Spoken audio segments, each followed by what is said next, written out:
Meu tio me manteve presa no porão e dizia para todos que eu tinha fugido de casa.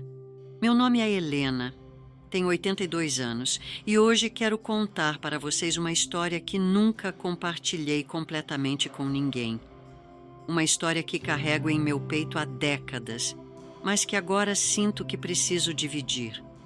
Porque se eu sobrevivi a tudo o que vivi, talvez minha história possa ajudar alguém que está passando por algo parecido.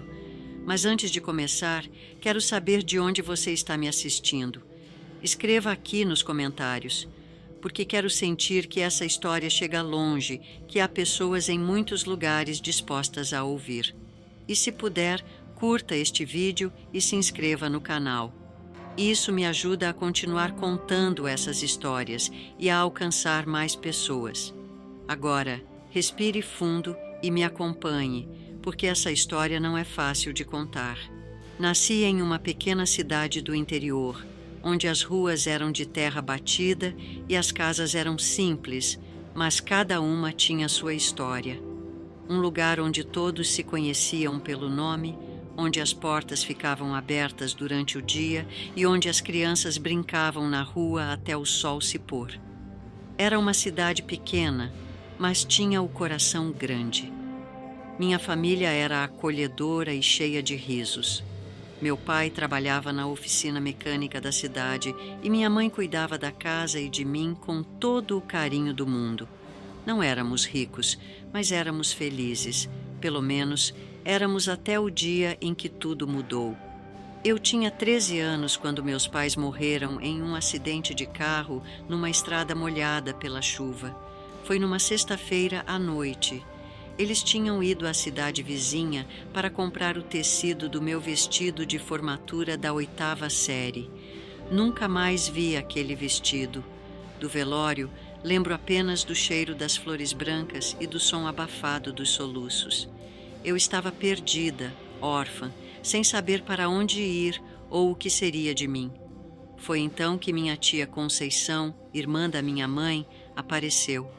Ela me abraçou e disse que eu não precisava me preocupar, que eu teria um lar com ela e com o marido dela, meu tio Armando. Na época, aquilo pareceu um alívio. Eu não sabia que estava trocando uma tragédia por um pesadelo. A casa da tia Conceição era maior que a nossa. Tinha um quintal grande com um pé de jabuticaba que dava frutos doces no tempo certo. Por fora, parecia perfeita. Por dentro, o ar era pesado, carregado de silêncios que machucavam mais que gritos. Meu tio Armando era um homem respeitado na cidade, comerciante bem-sucedido, sempre bem vestido, sempre com uma palavra gentil para os vizinhos. Mas dentro de casa, ele era diferente. Havia algo nos olhos dele que me dava arrepios, uma forma de olhar que me fazia querer me esconder.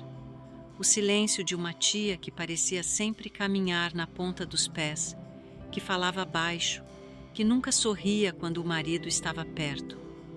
O silêncio de um tio que controlava cada movimento, cada palavra, cada respiração dentro daquela casa.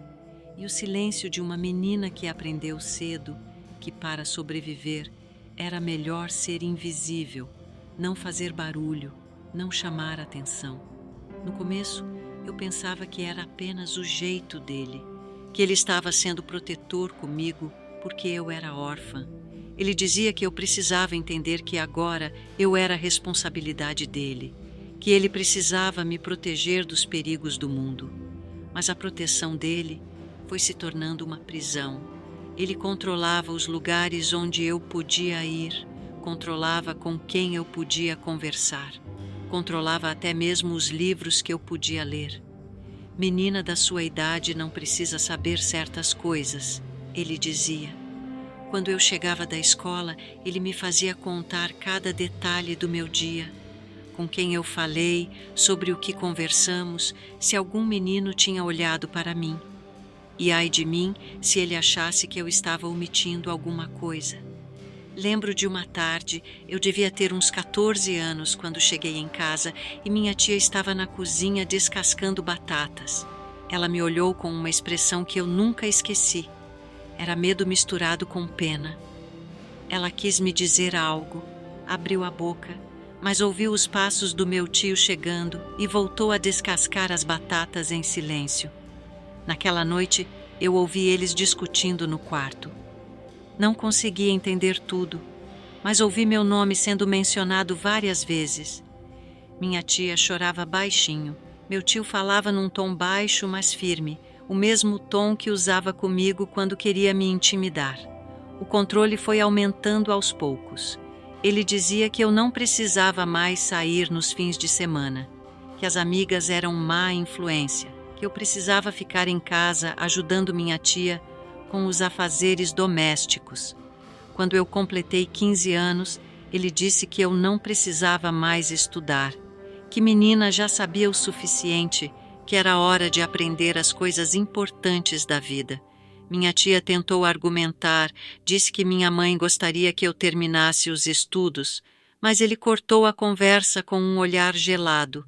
Eu implorei para continuar na escola. Chorei, argumentei, prometi que seria a melhor aluna, mas ele foi irredutível. Você mora sob o meu teto, come da minha comida, usa a roupa que eu compro, você faz o que eu mando. Foi quando eu comecei a entender que eu não era uma sobrinha sendo cuidada, eu era uma propriedade. Durante meses eu fiquei praticamente isolada. Só saía de casa para ir à igreja aos domingos, sempre acompanhada, sempre sob o olhar vigilante do meu tio. As pessoas da cidade começaram a comentar que eu estava estranha, muito quieta, que eu tinha mudado muito depois da morte dos meus pais. Mas ninguém desconfiava do que realmente estava acontecendo. Meu tio era muito esperto. Ele sabia exatamente como agir em público para que ninguém questionasse nada. Foi então que aconteceu algo que mudou tudo. Era junho, época da festa de São João na cidade. Minhas antigas amigas da escola vieram me procurar. Elas estavam organizando para ir à quermesse da igreja e queriam que eu fosse com elas. Há tanto tempo que eu não saía, que não conversava com gente da minha idade, que não me sentia normal. Quando elas me convidaram, meu coração disparou. Eu disse que sim, que ia perguntar para meu tio e que provavelmente poderia ir. Quando elas foram embora, eu esperei meu tio chegar do trabalho. Tomei coragem e contei sobre o convite. Expliquei que era só a quermesse da igreja, que seria só por algumas horas que eu voltaria cedo. O rosto dele mudou. Ficou vermelho, as veias do pescoço saltaram. Ele disse que eu estava ficando atrevida, que estava querendo fazer como as outras meninas da cidade, que eu estava esquecendo que era uma moça séria, de família. Eu tentei argumentar, disse que não era nada demais, que era só uma festa da igreja, que eu já tinha 15 anos e merecia pelo menos um pouco de diversão. Foi quando ele explodiu. Você não vai a lugar nenhum, ele gritou. Você é minha responsabilidade e eu não vou deixar você se perder como essas meninas sem vergonha da cidade. Mas eu não desisti. Pela primeira vez em meses eu bati o pé. Disse que eu ia sim, que eu não era prisioneira, que eu tinha o direito de ter amigas e de me divertir. Ele me olhou com uma raiva que eu nunca tinha visto. Agarrou meu braço com força, me arrastou pela casa até uma porta que eu nunca tinha visto ser aberta. Era a porta do porão. Ele abriu a porta e me empurrou escada abaixo. Eu caí, machuquei o joelho, mas o susto foi maior que a dor. Olhei para cima e vi ele parado na porta com a chave na mão. Já que você quer saber o que é ser prisioneira, ele disse, vai ficar aí embaixo até aprender a me respeitar. E fechou a porta. Ouvi o som da chave pesada girando na fechadura de ferro. Foi um som que ficou gravado na minha memória para sempre. Um som que ainda ouço às vezes, quando estou quase adormecendo. A escuridão no porão era total. Não havia janelas, não havia luz. Era um escuro que parecia vivo, que parecia me engolir. O cheiro era forte, mofo, terra úmida, uma mistura de abandono e solidão. O chão era de terra batida, frio e áspero. Tatei ao redor tentando entender onde eu estava. Havia algumas caixas velhas, ferramentas enferrujadas, teias de aranha que grudavam nos meus dedos. Eu pensei que ele ia me deixar lá por algumas horas, talvez uma noite, para me ensinar uma lição. Eu não sabia que aquele porão ia se tornar minha casa pelos próximos 2 anos. No primeiro dia, eu bati na porta, gritei, implorei para ele me deixar sair. Prometi que ia ser obediente, que não ia mais questionar nada. Mas ele não abriu. À noite, ele desceu e deixou um prato de comida no chão, como se eu fosse um animal. Não disse uma palavra, apenas olhou para mim com desprezo e subiu novamente. Nos primeiros dias, eu ainda tinha esperança. Pensava que minha tia ia me ajudar, que alguém ia perguntar por mim, que aquilo ia acabar logo. Mas os dias foram passando e eu continuei ali. Foi quando ouvi a primeira mentira. Eu estava encostada na porta, tentando ouvir os sons da casa, quando ouvi Dona Lourdes, nossa vizinha, perguntando por mim. Cadê a Helena? Faz tempo que não vejo ela. E ouvi a voz do meu tio, calma, convincente. Ah, Dona Lourdes, a Helena fugiu. Sabe como é, menina órfã, sem os pais para dar limites. Ela se rebelou, disse que ia embora e um dia simplesmente sumiu. Deixou a gente muito triste. Eu ouvi Dona Lourdes suspirar. Coitada da menina, esses jovens de hoje não sabem o que é bom para eles. E meu tio concordou. Exato, Dona Lourdes. A gente fez de tudo para cuidar bem dela, mas ela não quis saber de nada, preferia a vida na rua. Eu quis gritar, dizer que eu estava ali, que eu não tinha fugido. Mas minha voz não saiu. Eu estava em choque, percebendo que ninguém ia me procurar porque todos achavam que eu tinha escolhido ir embora. Meu tio foi um mestre em criar essa versão da história. Ele espalhava pela cidade que eu era uma menina ingrata, que tinha rejeitado o carinho da família, que preferia a vida desregrada das ruas. As pessoas compravam a história porque ela fazia sentido. Menina órfã, traumatizada, sem limites, se rebela contra os tios que tentaram ajudar. Era uma narrativa que as pessoas conseguiam entender e aceitar. Enquanto isso, eu estava a poucos metros deles, embaixo da casa, vivendo um pesadelo. A rotina no porão era sempre a mesma. Eu acordava na escuridão, porque não havia diferença entre dia e noite lá embaixo. Meu tio descia uma vez por dia, normalmente no fim da tarde, e deixava um prato de comida. Sempre sobras, sempre frio. Ele nunca falava comigo, apenas me olhava com uma mistura de satisfação e desprezo, como se eu fosse exatamente o que ele queria que eu fosse. Nada. Nos primeiros meses, eu chorava muito. Chorava de saudade dos meus pais, de medo, de solidão. Chorava porque não entendia como uma pessoa podia ser tão cruel com uma menina que já tinha perdido tudo. Mas depois de um tempo, as lágrimas secaram.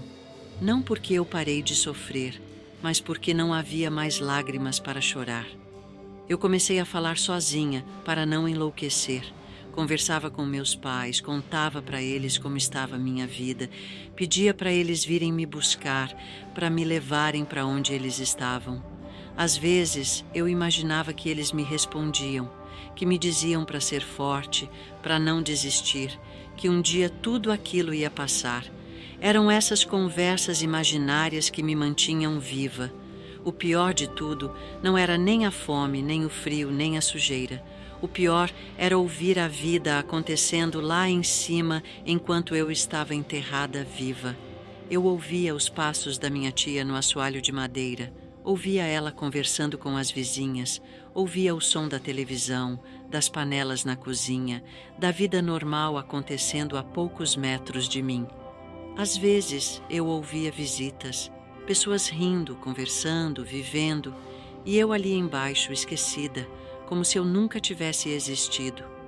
O som mais doloroso era quando meu tio recebia visitas e contava a história da minha fuga. Ele falava com uma tristeza fingida na voz, como se fosse realmente um tio preocupado com uma sobrinha rebelde. A Helena sempre foi meio cabeça dura, ele dizia. Depois que os pais morreram, ela ficou revoltada com o mundo.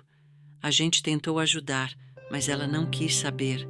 Um dia ela disse que ia embora, que não precisava da gente, e foi embora mesmo.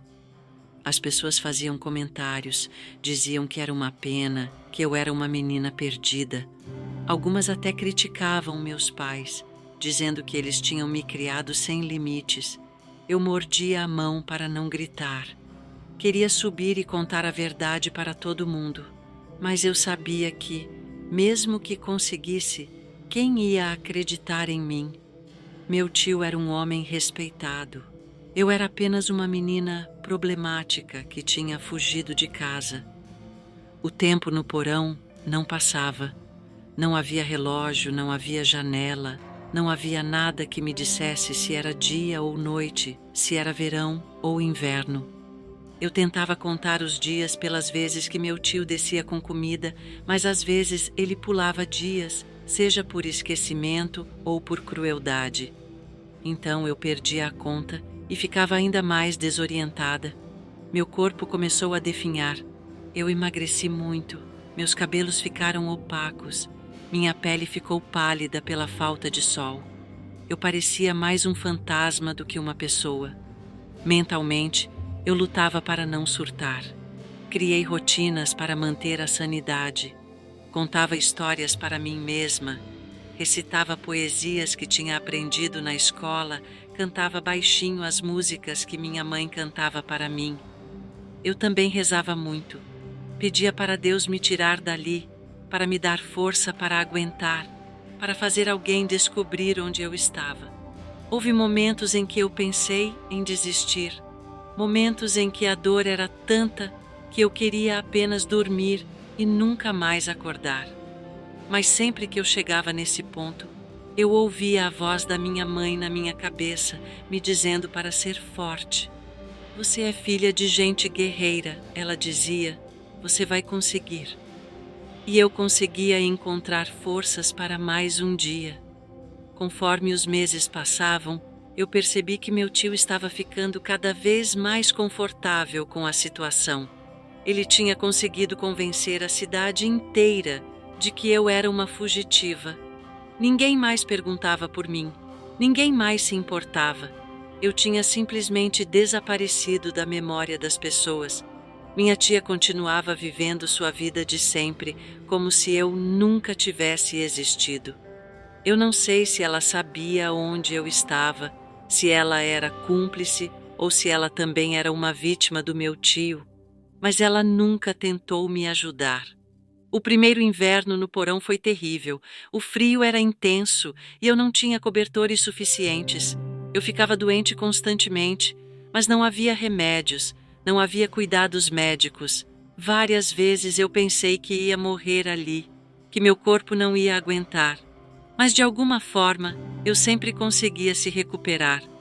Era como se meu organismo se recusasse a desistir, mesmo quando minha mente já não tinha mais esperança.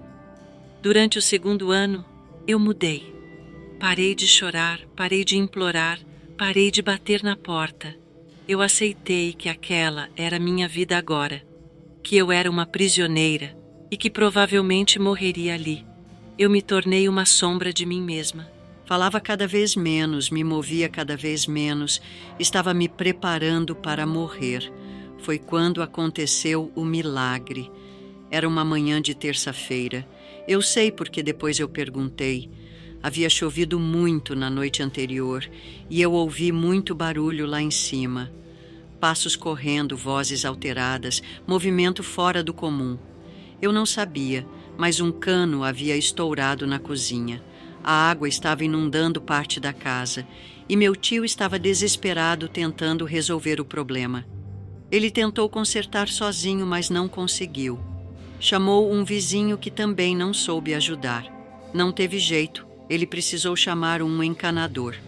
Seu Mário chegou na nossa casa por volta das 10 da manhã.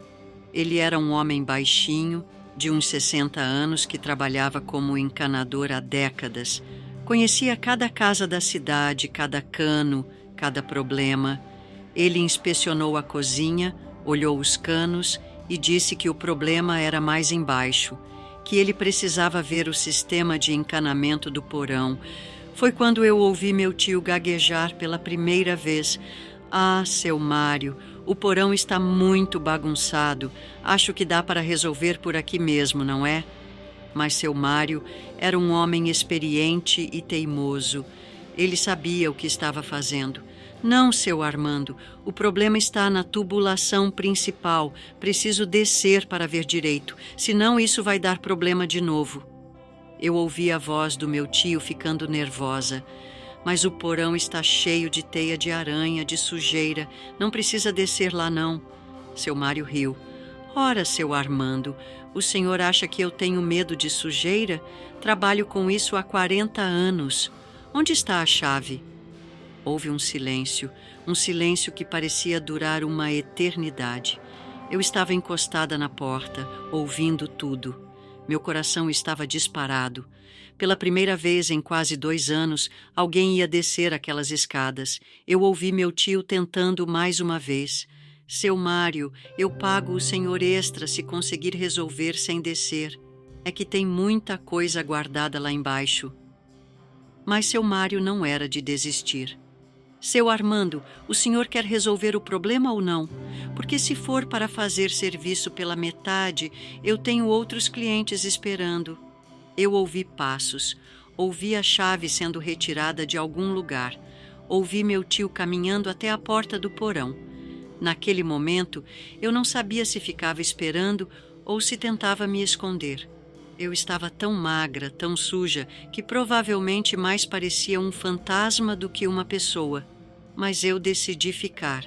Decidi que, se fosse para morrer, pelo menos uma pessoa ia saber a verdade. Ouvi a chave girando na fechadura. Aquele som que eu ouvia em pesadelos, mas dessa vez ele estava me libertando. A porta se abriu e a luz do corredor invadiu o porão. Eu fechei os olhos porque doía. Há quase 2 anos que eu não via luz de verdade. Ouvi seu Mário descendo as escadas com sua lanterna. Ouvi ele falando sozinho, reclamando da escuridão, procurando os canos. E então ele me viu. Ele apontou a lanterna para o canto onde eu estava encolhida e ficou parado. Por alguns segundos ele não disse nada. Apenas me olhou tentando entender o que estava vendo. Eu estava sentada no chão, encostada na parede, com um vestido que mais parecia um trapo. Meu cabelo estava sujo e embaraçado. Minha pele estava pálida e cheia de feridas. Eu devia parecer um bicho acuado. Seu Mário abaixou a lanterna devagar. Ele se agachou na minha frente e falou baixinho. Meu Deus do céu! Menina, você é a Helena? Eu tentei falar, mas minha voz saiu como um sussurro rouco. Sou. Ele fechou os olhos, respirou fundo e disse: Menina, todo mundo pensa que você fugiu. Eu não fugi, eu consegui dizer. Ele me prendeu aqui. Seu Mário ficou em silêncio por um momento. Depois, ele se levantou e disse numa voz que eu nunca vou esquecer: Eu vou te tirar daqui, mas precisa confiar em mim, está bem? Eu fiz que sim com a cabeça. Ele subiu as escadas e eu ouvi ele falando com meu tio. Mas a voz dele tinha mudado. Não era mais a voz de um encanador prestativo. Era a voz de um homem que tinha visto algo que não devia ter visto. Seu Armando, ele disse, o problema aqui é maior do que eu pensava. Preciso ir buscar outra ferramenta na minha caminhonete. Meu tio tentou falar algo, mas seu Mário o cortou. Não se preocupe, eu já volto. Não vou demorar. Eu ouvi ele saindo da casa. Ouvi o portão batendo. Ouvi o silêncio que desceu sobre a casa. Meu tio desceu as escadas correndo. Ele estava em pânico, suando frio. Olhou para mim como se eu fosse um problema que ele precisava resolver rapidamente. Você não disse nada para ele, né? Ele perguntou. Você não falou nada? Eu não respondi. Apenas o olhei com um ódio que eu não sabia que existia dentro de mim. Ele ficou andando de um lado para o outro, nervoso, murmurando sozinho. Eu acho que ele estava tentando decidir o que fazer comigo. Cerca de meia hora depois, eu ouvi carros parando na frente da casa, vozes diferentes, passos firmes. Seu Mário tinha voltado, mas não estava sozinho. Ele havia ido direto ao posto policial da cidade e contado o que tinha visto. Voltou com 2 policiais e o delegado. Eu ouvi a confusão lá em cima. Meu tio tentando explicar, inventando desculpas. Minha tia chorando. Os policiais fazendo perguntas. E então eles desceram. Quando a porta se abriu e eu vi os uniformes, quando eu vi rostos diferentes olhando para mim com espanto e pena, eu soube que tinha acabado. O delegado se agachou na minha frente, como seu Mário tinha feito. Ele tinha uma voz gentil, paternal. Helena, não é? Você é a Helena, filha do José e da Maria. Sou, eu respondi. Filha, você está segura agora. Ninguém mais vai te machucar. Eles me ajudaram a levantar. Minhas pernas mal conseguiam me sustentar. Eu estava tão fraca que 2 policiais precisaram me segurar para eu conseguir subir as escadas. Quando eu saí do porão, a luz do sol da tarde me cegou completamente. Era uma sensação estranha, como se eu estivesse saindo de um túmulo. O ar fresco queimava meus pulmões acostumados ao mofo. O cheiro de grama molhada pela chuva da noite anterior parecia invadir cada célula do meu corpo. Eu estava no mundo real de novo. Havia várias pessoas na casa, policiais, vizinhos curiosos, até a dona Lourdes estava lá. Quando ela me viu, ela levou a mão à boca e começou a chorar. Meu Deus, Helena, a gente pensava que você tinha fugido. Eu não conseguia falar, estava em choque, tentando processar o que estava acontecendo. Meu tio estava sendo levado pelos policiais. Ele não gritava, não protestava, apenas olhava para o chão, derrotado. Minha tia estava encostada na parede, chorando.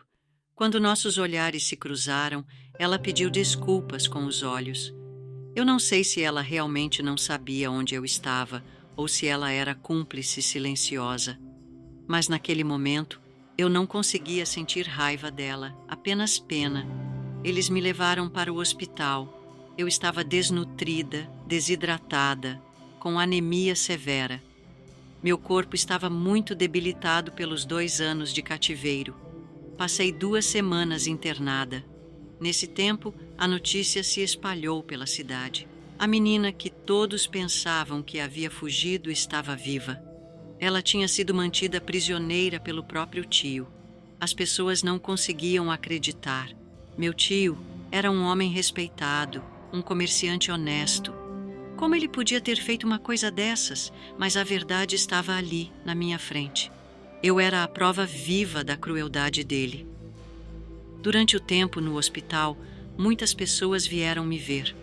Professores da minha antiga escola, vizinhos, amigos da família, todos pediam desculpas por terem acreditado na história da fuga. Mas eu não culpava ninguém. Meu tio tinha sido muito convincente.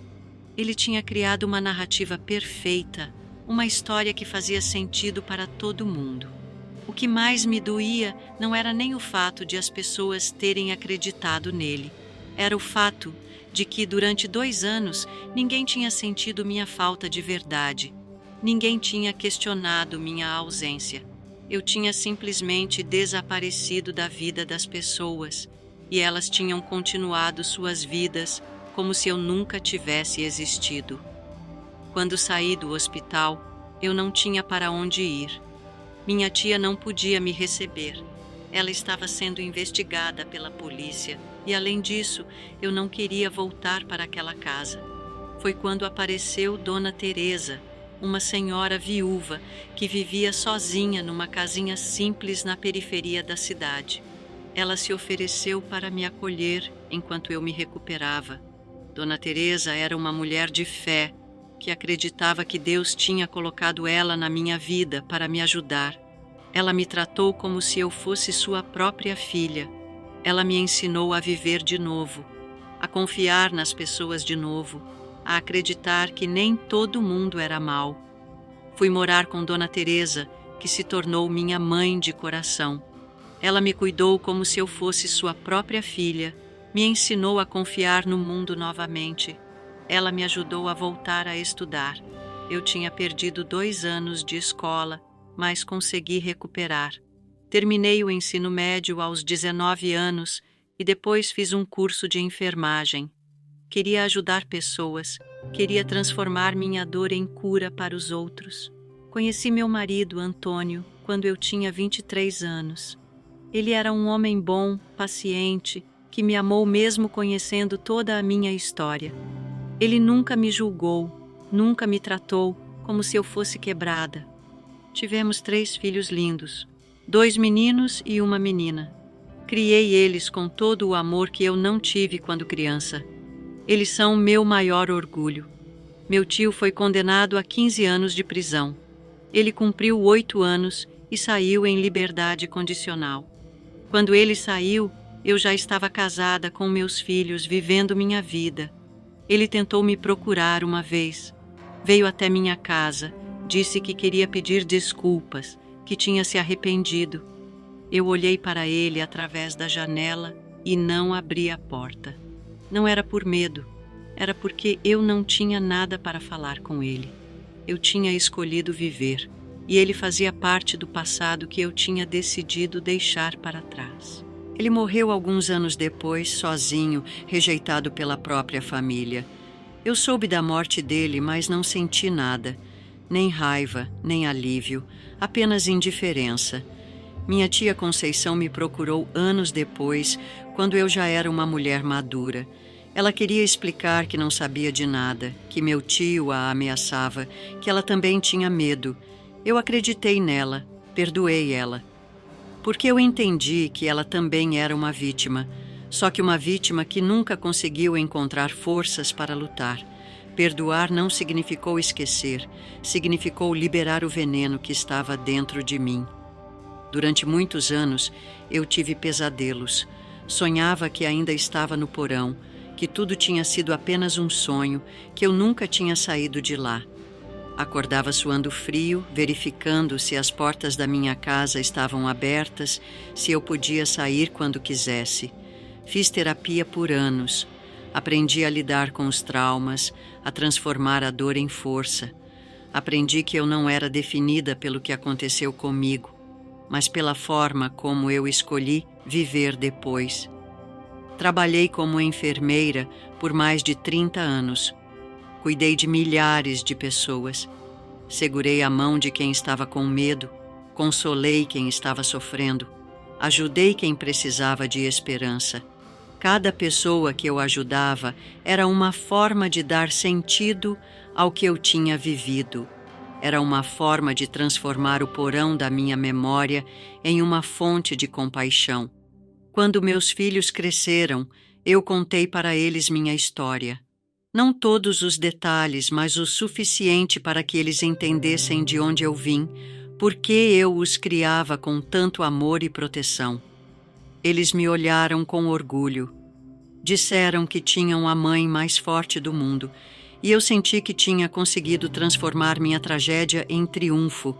Hoje, aos 82 anos, eu tenho 7 netos e 3 bisnetos. Minha casa está sempre cheia de risadas, de conversas, de vida. É o oposto completo daquele porão silencioso. Eu acordo todos os dias e agradeço por poder ver o sol, por poder abrir as janelas, por poder sair de casa quando quero, por poder escolher. São coisas simples que a maioria das pessoas considera normais. Para mim, são milagres diários. Eu aprendi que a liberdade não é apenas física. A verdadeira liberdade é a que conquistamos dentro de nós. É a capacidade de escolher como reagir às coisas que nos acontecem. Naquele porão, eu podia ter escolhido odiar o mundo, me tornar uma pessoa amarga, revoltada. Mas eu escolhi diferente. Escolhi usar minha dor para ajudar outras pessoas. Escolhi transformar o porão da minha memória não em uma prisão eterna, mas na fundação sobre a qual construí uma vida de força, de amor, de esperança. Hoje, quando eu conto essa história, não é para causar pena. É para mostrar que é possível sobreviver ao insuportável. É possível reconstruir uma vida a partir dos escombros. É possível encontrar luz mesmo na escuridão mais profunda. Seu Mário, o encanador que me salvou, se tornou um amigo da família. Ele dizia que não tinha feito nada de especial, que qualquer pessoa teria feito a mesma coisa. Mas eu sabia que não era verdade. Nem toda pessoa teria tido a coragem de se envolver, de questionar, de agir. Ele foi meu anjo da guarda disfarçado de encanador. Ele morreu aos 78 anos, rodeado da família. Eu estava no velório dele e contei para os filhos dele como o pai tinha salvado minha vida. Eles choraram de orgulho. Dona Teresa, minha mãe de coração, viveu até os 89 anos. Ela me ensinou que família não é só sangue, é escolha, é cuidado, é amor. Quando ela morreu, eu senti como se tivesse perdido minha mãe pela segunda vez. Mas dessa vez, eu não estava sozinha. Eu tinha minha própria família, meu marido, meus filhos. Eu tinha uma rede de amor que me sustentava. Às vezes, as pessoas me perguntam se eu consegui perdoar meu tio. A resposta é complexa. Eu nunca consegui perdoar completamente o que ele fez, mas eu aprendi a perdoar a vida por ter me feito passar por aquilo. Aprendi a perdoar a mim mesma por ter sido uma vítima. Aprendi que algumas feridas nunca cicatrizam completamente, mas é possível viver com elas. É possível ser feliz apesar delas.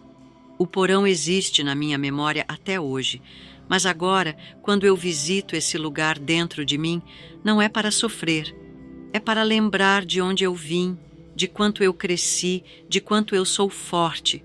Aquele porão me ensinou o verdadeiro valor da luz. Me ensinou a valorizar as coisas simples, uma janela aberta, uma conversa com um amigo, um abraço dos meus filhos. Me ensinou que a liberdade é o bem mais precioso que existe e que uma vez que você a perde, você nunca mais a toma como garantida. Eu transformei minha prisão em propósito, minha dor em cura, meu silêncio em voz. Esta é minha história, uma história de escuridão que se tornou luz, de prisão que se tornou liberdade, de morte que se tornou vida. E se você está passando por algo difícil, se você se sente preso, se você acha que não vai conseguir, eu quero que você saiba, você vai conseguir. Mesmo na escuridão mais profunda, mesmo no silêncio mais absoluto, a nossa luz interior nunca se apaga completamente. Ela pode ficar fraca, pode parecer que morreu, mas ela sempre está lá, esperando para brilhar novamente. A verdadeira liberdade não é aquela que os outros nos dão, é aquela que conquistamos dentro de nós. E você tem essa força dentro de você, você tem essa luz. Nunca desista, nunca pare de lutar, nunca deixe que digam que você não vale nada. Você vale, você importa, você merece ser livre. Se você chegou até aqui, obrigada por me ouvir. Obrigada por me permitir dividir essa história com você. Me conta nos comentários qual é a sua história de superação. Qual foi o momento em que você encontrou sua luz na escuridão? Porque todos nós temos essas histórias. Todos nós temos nossa própria versão do porão. E todos nós temos a capacidade de transformar nossa dor em força. Um beijo no seu coração. E lembre-se, você é mais forte do que imagina. Até a próxima história.